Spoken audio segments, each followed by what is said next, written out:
Hi, I'm Scarlett Giles with Georgia Hands and Voices Guide by Your Side program. We are partnering with Cherokee Fire Department to make a safety video, and we want to gear this towards our deaf, hard of hearing children. Please watch and enjoy.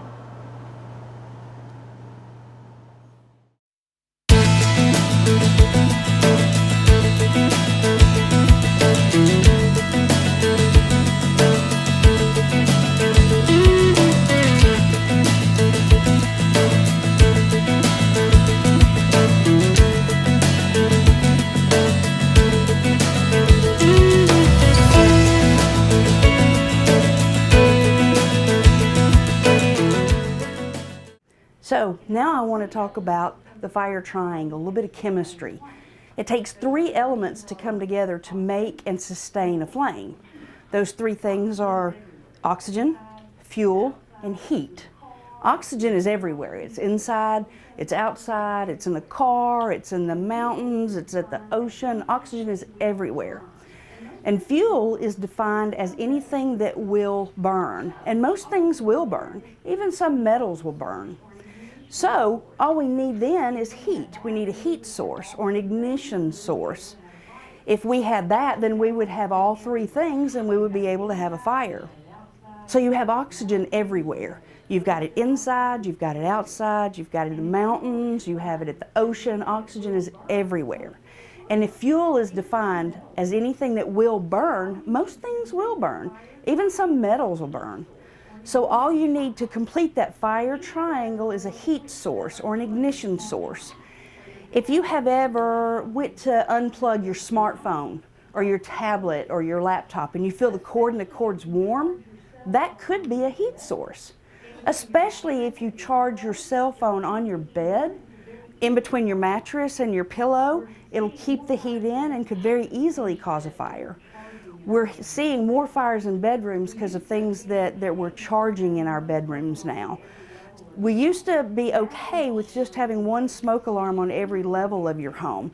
Now we want one in every single sleeping area because of the things we are charging.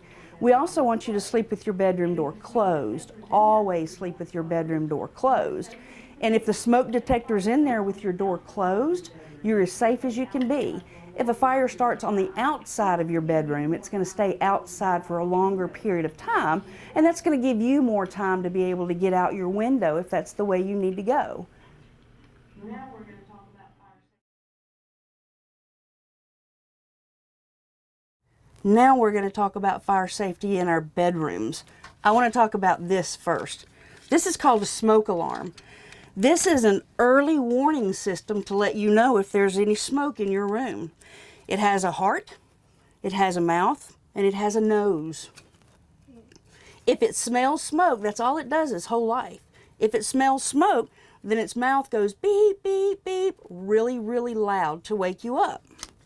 I need to test it to make certain that it works. We need to test our smoke alarms once a month. Watch your ears, it's going to be loud. Wow, pretty loud, right? It has to be loud to wake us up. If you're in your bed and you're asleep and the smoke alarm wakes you up, I want you to know what to do. First thing you're going to do is you're going to roll out of your bed and you're going to get on the floor and you're going to crawl. Okay, smoke is up here. It's up high, so we don't want to be up here. We want to be down really low and we want to crawl under smoke. Have you guys ever heard of crawl low and go? No? Crawl low and go. We want to stay low under smoke. Firefighters even crawl because we have to be able to see. Okay? So, I want you to crawl over, crawl to the door, and see if the door's hot. But when you get to the door, I want you to reach up really high with the back of your hand and see if the door's warm. If the door is warm or hot, you can't open the door. You're going to have to find another way out. Okay? Okay. The second way out is going to be a window. Every bedroom should have a door and a window. If you can't go out the door, then you need to be prepared to go out the window. So, you're going to crawl over, you're going to fill the door. It's not going to be hot today. Then you're going to open the door and you're going to crawl out. Now's where it gets a little tricky. When you get to the stairs, you can't crawl downstairs forward. You have to crawl downstairs backwards. If you crawl forward and you miss a stair, you're going to fall all the way to the bottom of the stairs. However, if you crawl down backwards and you miss a stair, you're just going to be laying on your belly. If you straighten out, you'll slide to the bottom of the steps and no harm, no foul. You can make it all the way outside, right? When you make it outside, there's a special place that we have to go. It's called a meeting place. The meeting place for this classroom is a mailbox that I brought that's outside. This place needs to be something that you and your parents talk about, so you're all going to the same place. If you thought the meeting place was the mailbox and your parents thought the meeting place was a flower bed, you might not be able to see your parents. Would you be afraid? Your parents might not be able to see you, and I bet they would be afraid as well. So just have that conversation. Ask your parents, where's our meeting place if we ever have to evacuate the house?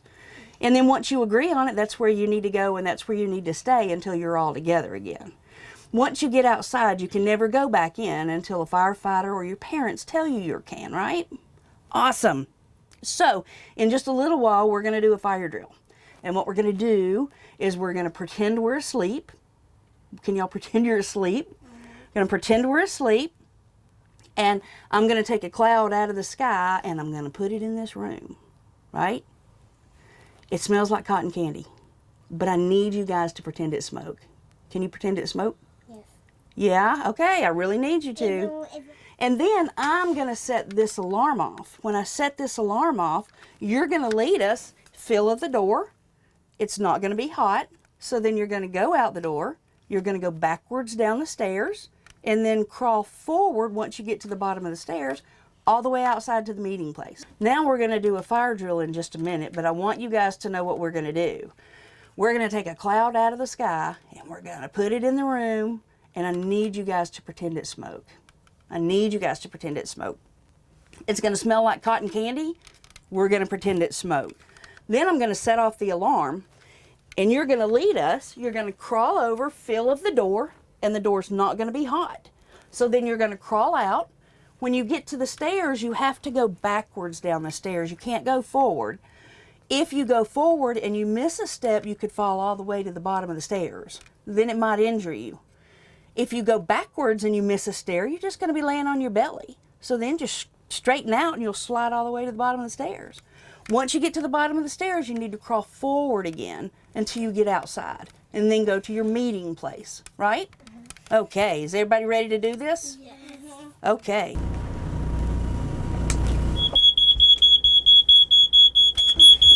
Very gently down the stairs. Very gently down the stairs. Turn around. No sliding. Very gently. No sliding. No sliding. No sliding. Gentle, gentle. Ow. Okay.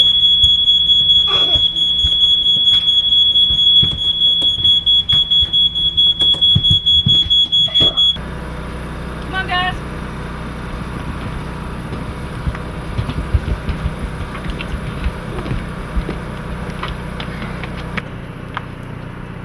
All right, is everybody here? Yeah. Good job. Good job.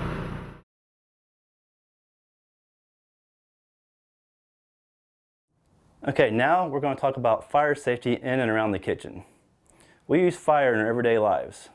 And one of the ways we use fire is to prepare our food. We like to prepare our food so it's nice, warm, and safe for us to eat. We use fire in our everyday lives, and it's kind of like we're using a tool. And anytime you use a tool, if you use them properly, it can be harmful to us. Next, I'd like to go ahead and point out a few of the hazards around the kitchen that can be hot to the touch. We're going to start with the stovetop. When cooking on the stove, the burners can be very hot to touch. Also, for your younger kids, they're old enough to cook. It's important to make sure that the pot handles and pan handles on your oven is turned this way to avoid knocking the pan over onto yourself and also keeping it out of reach from younger children. Next thing I'd like to show you guys is the oven. The oven can reach temperatures of up to 500 degrees. Anytime you take anything out of the oven, you want to make sure you use oven mitts to take the food out so you don't burn your hands. Many of you might have microwaves in your home. And anytime you're using a microwave, when your food is done, it's a good idea to let it rest for a minute or two before taking it out of the microwave.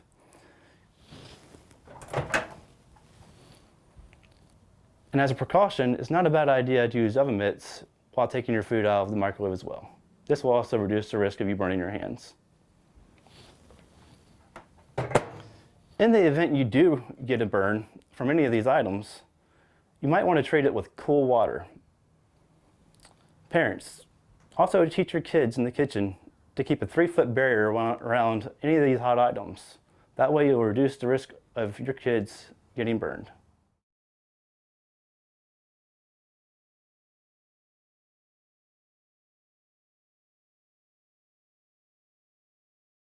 Okay, now I'm going to show you guys how I don my personal protective equipment.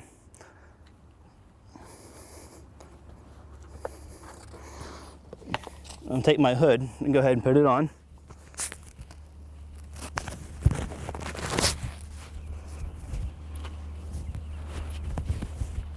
Next thing I'm going to do is step into my boots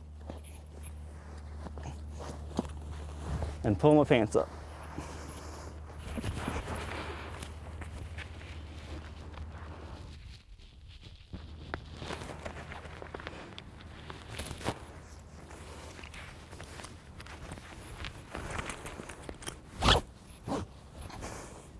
Next thing I'm going to do is throw on my coat.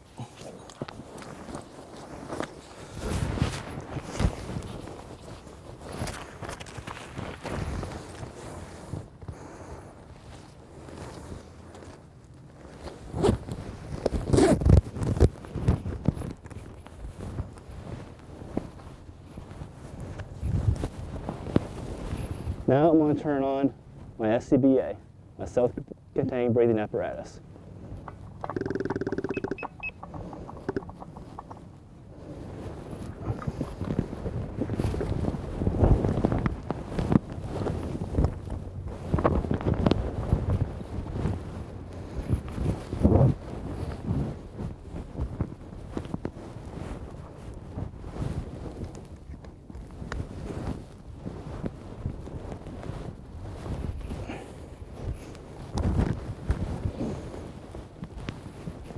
Next, I'm going to put on my mask.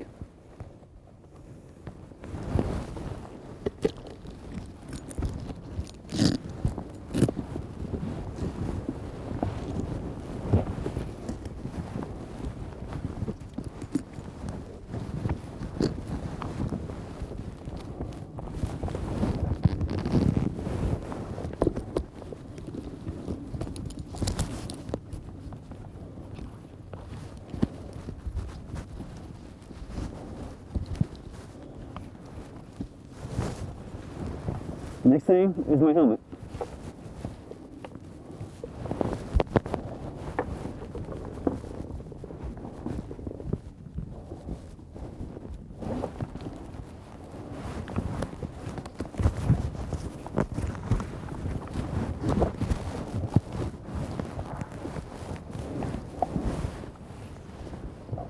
Next thing left are my gloves.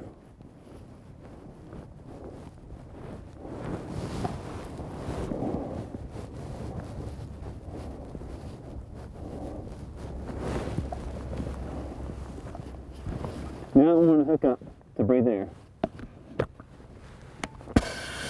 See? Yeah?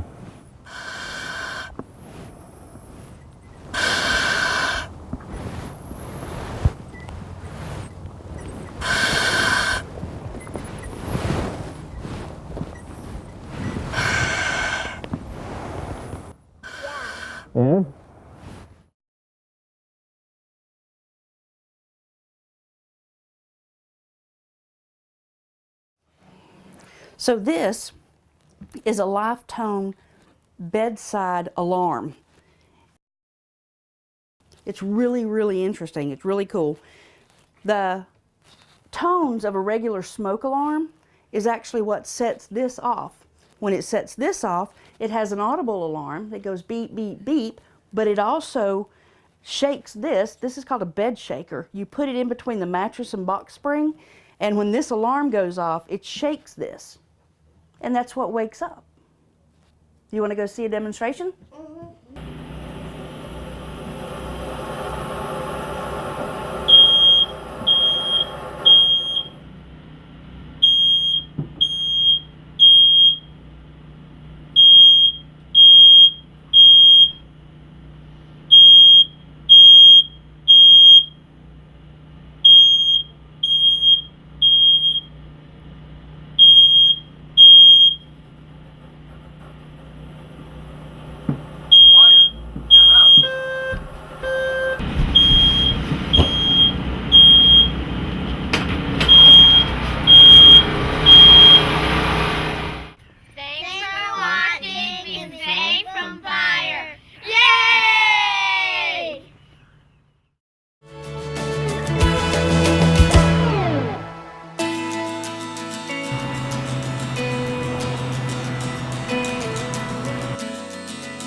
Georgia Hands and Voices and Cherokee Fire Department would like to thank you for watching our video. For more information, visit our websites.